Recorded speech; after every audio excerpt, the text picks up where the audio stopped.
প্রতি রাতে আমার স্বামী বাথরুমে ঢুকতেন এক ধরনের বিশেষ তেল নিয়ে এবং ২-৩ ঘন্টা পর বের হতেন। একদিন আমি জানালা দিয়ে উঁকি দিয়ে দেখি কিছু অস্বাভাবিক এবং তা দেখার জন্য মোটেও প্রস্তুত ছিলাম না। আমার নাম তানিয়া, বয়স ২৩। দেখতে অনেক সুন্দর আর আকর্ষণীয় ছিলাম। গায়ের রং ছিল ফর্সা। বাইরে বের হলেই সবাই আমার দিকে চেয়ে থাকত। আর মনে হতো তারা কিছু বলতে চায়। এতদিন ধরে আমি নিজেকে অদ্ভুত অনুভব করেছি। কখনো মনে হয় আমি পাগল হয়ে যাচ্ছি। আমার স্বামীও যেন অদ্ভুতভাবে আচরণ করেন। আমি ঠিক বুঝতে পারছি না আমাদের মধ্যে কে অস্বাভাবিক। সেই বিশেষ তেলের বিষয়টি আমার জীবনের সবচেয়ে বড় সমস্যা হয়ে উঠেছিল, যা কেউ কল্পনাও করতে পারবে না। প্রতিদিন স্বামী নতুন ধরনের একটি বিশেষ তেল নিয়ে আসতেন এবং এমনভাবে রাখতেন যেন এটি খুবই মূল্যবান। প্রতি ১৫ মিনিটে তিনি সেই তেলের জন্য পাগলের মতো তাড়াহুড়ো করতেন। আমি বুঝতে পারছিলাম না কেন তিনি সব সময় চেক করতেন যে তার বিশেষ তেলে কোনো সমস্যা হয়েছে কিনা বা কেউ চুরি করেছে কিনা। বন্ধুরা, আমার গল্পগুলো তোমরা শুনো কিন্তু সাবস্ক্রাইব করো না। দয়া করে গল্পগুলো ভালো লাগলে ভিডিওটি লাইক, শেয়ার এবং চ্যানেলটি সাবস্ক্রাইব করো প্লিজ। প্রতিদিন আমার স্বামী বিশেষ তেল এনে বিভিন্ন জায়গায় লুকিয়ে রাখতেন, কখনো লকারে, কখনো আবর্জনার মধ্যে, আবার কখনো রান্নাঘরের আটার বাক্সে। এই বিশেষ তেল প্রতি তার এমন আগ্রহ আমাকে পাগল করে তুলেছিল। যখন আমি নতুন বউ হয়ে ঘরে এলাম, তখনও তার হাতে একই বিশেষ তেল ছিল। আমাদের কথা বলা শেষ হলে তিনি বিশেষ তেল নিয়ে বাথরুমে গেলেন। আমি অপেক্ষা করতে করতে ঘুমিয়ে পড়েছিলাম। অনেক সময় পেরিয়ে যাওয়ার পর যখন ঘুম ভাঙল, দেখি তিনি বাথরুম থেকে বেরিয়ে এসেছেন। তার হাতে সেই ব্যাগ ছিল যার ভেতরে বিশেষ তেল রাখা ছিল। প্রায় ৩ ঘন্টা বাথরুমে তালাবদ্ধ ছিলেন তিনি এবং বের হয়ে বললেন, সমস্ত সমস্যা সমাধান হয়েছে। ৩ মাস হয়ে গেল আমাদের বিয়ে হয়েছে, কিন্তু প্রতিদিন একই ঘটনা। বাথরুম থেকে পানি পড়ার শব্দ আর স্বামীর অদ্ভুত আচরণ আমাকে খুব চিন্তিত করে তুলেছিল। তবে কাউকে বলতে সাহস পেতাম না। এক রাতে জানালা দিয়ে উঁকি দিয়ে দেখলাম স্বামীর বিশেষ তেলের মন্ত্র রহস্য। আমার মা-বাবা আমাকে অনেক ভালোবাসতেন। আমি ছিলাম তাদের ছোট মেয়ে, সব ভাই বোনের মধ্যে সবচেয়ে ছোট।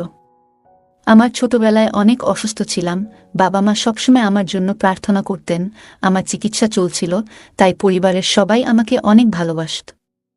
বাবা মা সবসময় ঈশ্বরের কাছে প্রার্থনা করতেন আমার সুস্থতার জন্য, কিন্তু তারা জানতেন না যে তাদের জীবন এত তাড়াতাড়ি শেষ হয়ে যাবে এবং তাদের আদরের কনিষ্ঠ কন্যাটি একা হয়ে যাবে। আমি তখন মাত্র ৭ বছর বয়সী। একবার আমরা পিকনিকে যাচ্ছিলাম, হঠাৎ বাস দুর্ঘটনার কবলে পড়ি। দুর্ঘটনা এত ভয়াবহ ছিল যে আমার বাবা মা এবং ভাই বোন সবাই ঘটনাস্থলেই মারা যান।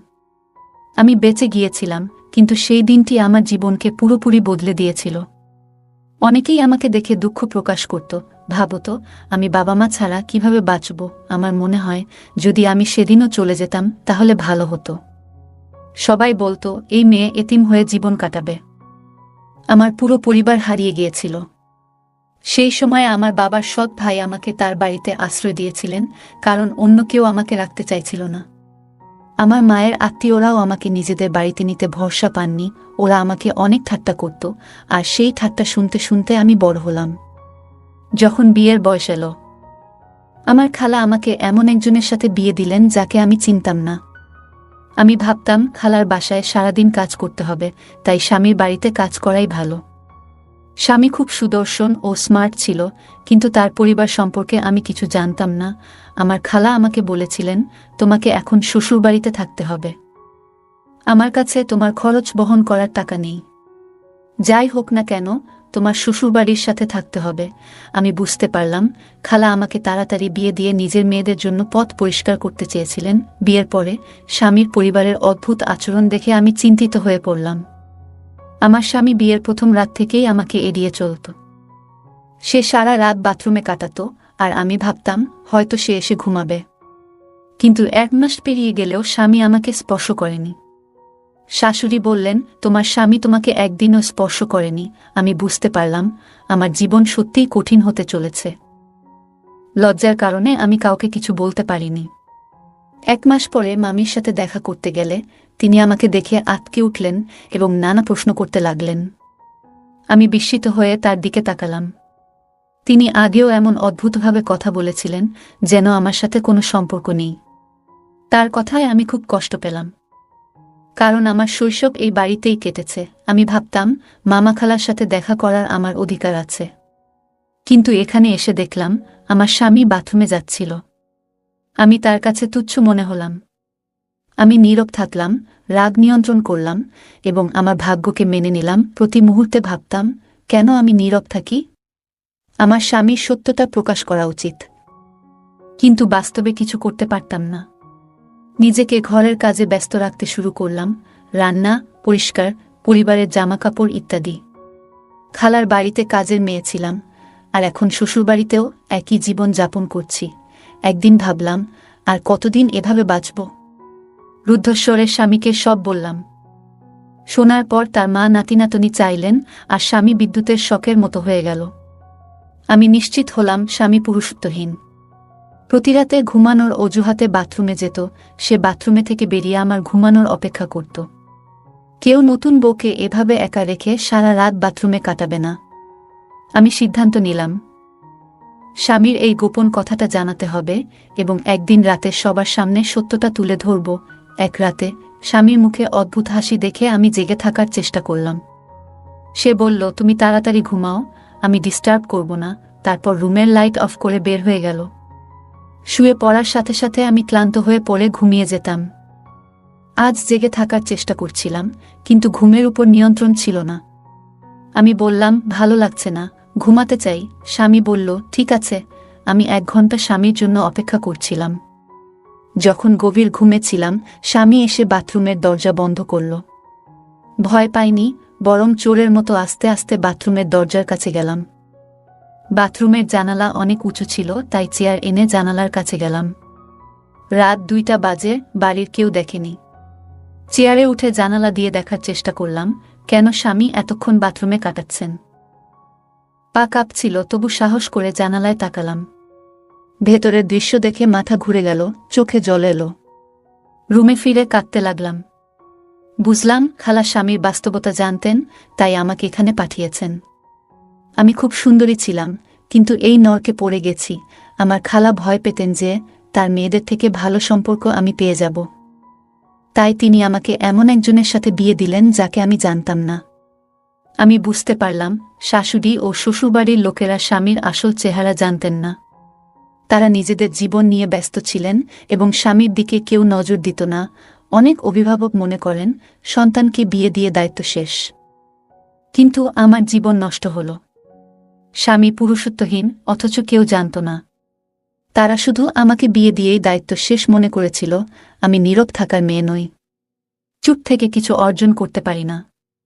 শ্বশুরবাড়ির লোকেরা সারা জীবন আমাকে সন্তান না হওয়ার জন্য তিরস্কার করত।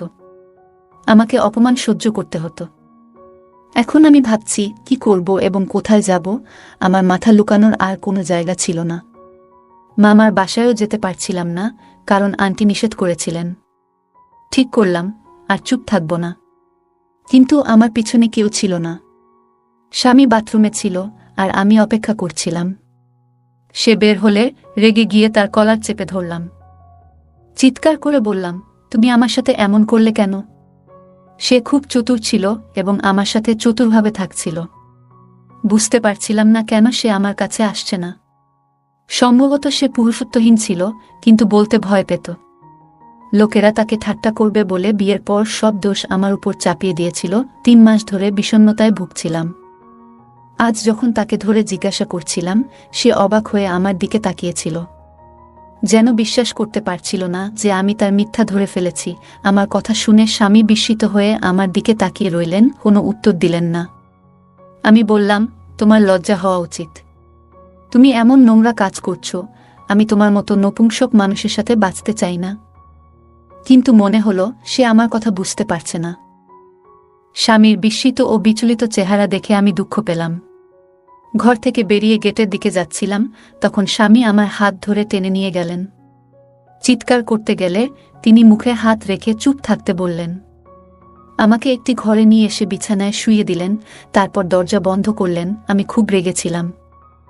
তিনি আমাকে বিছানায় ফেলে বললেন, তুমি কি নাটক করছো?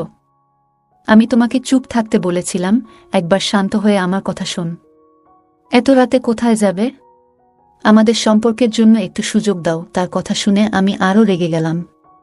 তুমি কি মনে করো তুমি সত্য লুকিয়ে রাখবে? আমি সারা বিশ্বকে জানাতে চাই তুমি একজন নপুংসক এবং আমার জীবন নষ্ট করেছ। আমার কথায় স্বামী রেগে গিয়ে আমাকে চড় মারল। আমি মাটিতে পড়ে গেলাম, হাঁটুতে আঘাত পেলাম এবং ব্যথায় কাঁদতে লাগলাম। শারীরিক আঘাতের চেয়ে মানসিক আঘাত বেশি ছিল। আমি হতবাক হয়ে স্বামীর দিকে তাকিয়ে বললাম, তুমি আমাকে চড় মারলেও আমি এই বাড়িতে আর থাকতে পারি না। স্বামী রেগে গিয়ে বলল, উঁচু স্বরে কথা বলো না। আমি নপুংসক নই, আমি একটি বড় রোগে ভুগছি। স্বামী ব্যাখ্যা করল, আমি বিশেষ তেল ব্যবহার করে চিকিৎসা করাচ্ছি। গত 6 মাস ধরে শরীর চুলকাচ্ছে এবং দুর্গন্ধ উঠেছে। ডাক্তার বলেছে আমার রক্তে ইনফেকশন হয়েছে। একবার একজন লোক আমাকে রক্ত দিয়েছিল, তখন থেকেই এই সমস্যা। ডাক্তার বলেছে সেই লোকটির রক্তে অ্যালার্জি ছিল, তাই আমার রক্তেও সংক্রমণ হয়েছে। এখন আমি এই অবস্থায় আছি এবং এই রোগ অন্য কারো কাছেও ছড়িয়ে যেতে পারে। তাই আমি তোমার কাছে আসিনি। তুমি যদি আমার কাছে আসতে তবে তোমারও এই রোগ হতে পারত। এটি খুব খারাপ এবং ছড়ায় দ্রুত। সমস্যা বাড়তে থাকায় আমি একজন বিখ্যাত বৈদ্যের কাছে গিয়েছিলাম। তিনি বললেন শীঘ্রই সুস্থ হয়ে উঠব। বৈদ্য আমার চিকিৎসা শুরু করলেন, কিন্তু আমার বিয়ে নিয়ে ঝামেলা শুরু হলো। আমার বোন দুবাই থেকে এসেছিল এবং তার জন্য আমার বিয়েতে থাকা জরুরি ছিল। কয়েক বছর সে ফিরতে পারবে না। আমি বিয়ের জন্য প্রস্তুত ছিলাম না, কিন্তু কেউ আমার কথা শুনল না এবং তারিখ ঠিক করে দিল। বৈদ্য বললেন চিকিৎসা শেষ না হওয়া পর্যন্ত 2-3 মাস বিয়ে করো না। আমার কথা কেউ শুনল না। বিয়ের তারিখ ঠিক হলো। বৈদ্য বললেন তোমার স্ত্রী থেকে দূরত্ব বজায় রাখতে হবে, সুস্থ থাকতে এবং নিজের যত্ন নিতে হবে। রোগ সারিয়ে তারপর সারা জীবন আরামে থাকো। বৈদ্যের চিকিৎসায় আমি ভালো বোধ করছিলাম, তাই তাকে মানতে হলো। ভেবেছিলাম বিয়ের পর পুরো সত্য বলবো, কিন্তু সাহস পাইনি। এটাই আমার বড় ভুল। তুমি আমাকে ভুল বুঝলে। বিশেষ তেল তোমাকে সারাতে পারবে না। এজন্যই তোমার কাছাকাছি আসিনি এবং তোমার সাথে খোলাখুলি কথা বলিনি। প্রতিদিন আমি বিশেষ তেল নিয়ে এসে চিকিৎসা করতাম, যেন তাড়াতাড়ি সুস্থ হয়ে স্বাভাবিক জীবনযাপন করতে পারি। এতদিন সত্য লুকিয়ে রাখার জন্য স্বামী খুব বিব্রত ছিল। তার চোখের অশ্রু ও মুখের সত্যতা দেখে আমি তার কথা বিশ্বাস করলাম। বললাম, তুমি আগে বললে গত 3 মাস এত উদ্বিগ্ন থাকতাম না। অন্য কেউ হলে হয়তো আমিও তোমার মতো ভাবতাম। তোমার কিছু আচরণে মনে হচ্ছিল তুমি আমাকে প্রতারণা করছো। এখন আমি দুঃখিত যে তোমার সাথে খারাপ ব্যবহার করেছি। স্বামীর কাছে ক্ষমা চেয়ে আশ্বাস দিলাম, আমি সর্বদা তোমার পাশে থাকব এবং যত্ন নেব যতক্ষণ না তুমি সুস্থ হয়ে ওঠো। আজ আমরা একে অপরের সাথে আছি, তার রোগও নির্মূল হয়েছে এবং আমরা ভালো জীবনযাপন করছি। ছোট ছোট ভুল বোঝাবুঝি কখনো ঘর নষ্ট করে দেয়। আমাদের একে অপরকে বোঝার চেষ্টা করা উচিত। অন্যের হৃদয়ের অবস্থা না জেনে যদি আমরা সমর্থন করি, তাহলে অনেক সমস্যা এড়ানো যায়। ঈশ্বর আমাদের বোঝার ক্ষমতা এবং সঠিক সিদ্ধান্ত নেওয়ার শক্তি দিন। এখন আমাদের একটি 2 বছরের মেয়ে আছে, আর জীবনের সব সমস্যা চলে গেছে। আমার স্বামী এত ভালো যে মাঝে মাঝে আমি ভাবি এমন একজনকে আমি সন্দেহ করেছি। এখন আমি আমার পুরো পরিবার নিয়ে খুব খুশি। গল্পটা কেমন লাগলো জানাতে ভুলবে না। আরও মজার মজার রোমান্টিক গল্প শুনতে চাইলে ভিডিওটি লাইক, শেয়ার এবং চ্যানেলটি সাবস্ক্রাইব করতে এবং বেল আইকনটি টিপতে ভুলবে না। ধন্যবাদ।